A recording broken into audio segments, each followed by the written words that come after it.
Hey guys, welcome back to the channel. This is Chris. Today we're going to talk about the G-Shock GWM5610 that I have in my hand.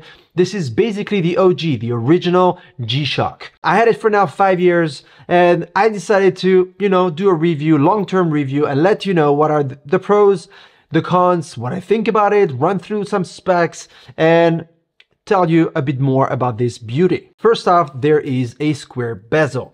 The square bezel looks great. It looks very classic, very classy, and it is basically what the original G-Shock looked like. That is a design that goes with a lot of things. I wear it in all sort of occasions, be it for the beach, in holidays, for every day, at home. I even wore it for some mandates for clients as a photographer, so I used it for a lot of different things. The case and the band are made of resin, so it is basically a plasticky type of material, but this will last throughout the years. You can twist it around, move it as you want. It is not going to break. It is not going to dent. There is a water resistance of 200 meters as expected from a G-Shock. That is great. Obviously, I haven't tried that feature, but I can tell you that I went into the ocean, so salty water. I went to swim. I did a lot of different things. I shower with this watch pretty much all the time, and it obviously doesn't care about water. If you're someone who cares not having to change the battery, this is the watch for you because it is top solar, so solar powered. That is a great advantage over batteries that have to be replaced every few years, even though Casio is known for having long-lasting batteries. But basically, if you keep this watch under regular light in everyday usage, it will be charged at all times. I never went down to medium or low battery, so it means that it does a good job. Now, Casio does claim that you can keep this for roughly 10 months without any need of further light.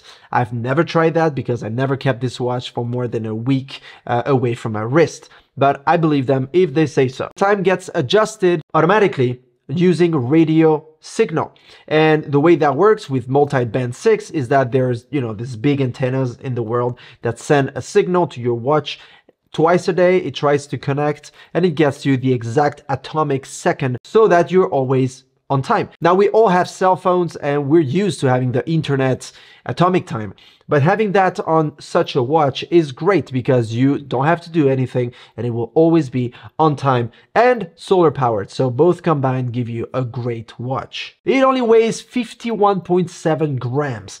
Needless to say, this is very light. In fact, when I have it on my wrist, I barely feel it. Talking of wrist, I have a relatively small wrist and it has always been a huge challenge for me finding a watch that fits well on my wrist.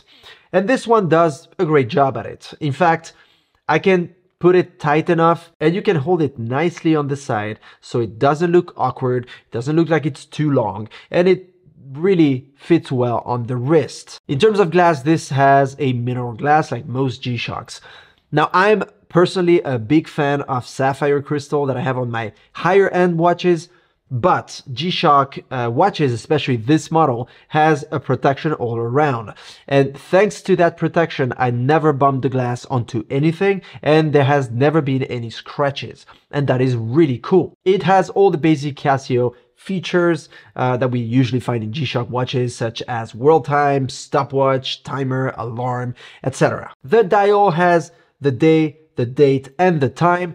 Speaking of date, it has the format month, day. You can't switch that around like I can on this other G-Shock. That is not a big deal if you come from the US or any country that writes the time that way. But for European people, that might be an issue. Not a big deal. I got used to it. I mean, I lived in the US for many years, but it's something you can totally get used to. The display also shows you the battery power reserve, if it's high, medium, or low. There is an LED. If you press the top right corner button here, it turns on. Now, this one is bluish, I think, and I believe the newer version is now white.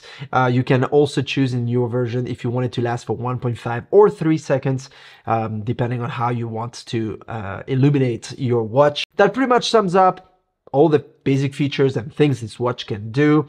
And now I want to tell you a bit more about my personal experience after 5 years of pretty intense use of this watch. I mean, I am someone that sleeps with a watch. I can't sleep without a watch because I like to know what time it is at every and any moment of the night.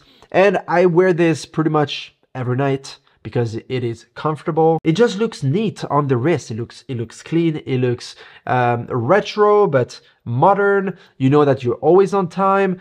You know there's always going to be battery in this thing, and it is pretty cheap in terms of price and costs. So this is a no-brainer. If you want an iconic G-Shock that has a good design, that looks good on the wrist, that doesn't cost a lot of money, this is the watch for you. And in terms of cons or flaws, I really have a hard time telling you any because, you know, after all these years, I really didn't find any.